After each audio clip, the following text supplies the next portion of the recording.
Friends, మీరు చూస్తున్న ఈ వీడియో ఒక కొండ ప్రాంతం అన్నమాట. కొండరెడ్లు నివసించే ప్రాంతము. అక్కడ వాళ్ళకి నీటి మూలం అంటే వాళ్ళకి వాటర్ సోర్స్ అనేది వాళ్ళు నివసిస్తున్న ప్రాంతానికి ఒక 200 మీటర్ల డౌన్లో ఈ కాలువ అనేది ఉంది. సో ఇది ఎప్పుడు 365 డేస్ నీరు ఎప్పుడూ ఉంటుంది. సో వాళ్ళకి త్రాగడానికి, వాడుకోవడానికి, బట్టలు ఉతుక్కోవడానికి మొత్తం అన్నిటికీ ఇదే మూలం అన్నమాట.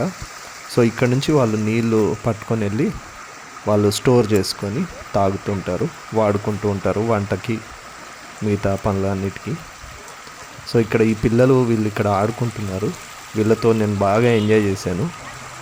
ఎందుకంటే వీళ్ళు ఎంత ధైర్యం అంటే ఈ పిల్లలకి అక్కడ ఏదన్నా అడవి పందులు, విష సర్పాలు అలాంటి వాటి నుంచి కాపాడుకోవాలి అంటే ఎప్పుడు కూడా పిల్లల నుంచి పెద్దల వరకు కూడా అందరికీ ఇది మడగత్తి అంటారు దీన్ని.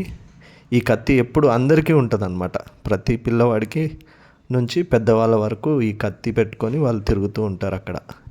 సో ఇలాంటి ప్రాంతాల్లో మీరు చూడాలి అనుకుంటే ఒక 1 అవర్ కష్టపడి మనం కొండపైకి ఎక్కాల్సి వస్తుంది.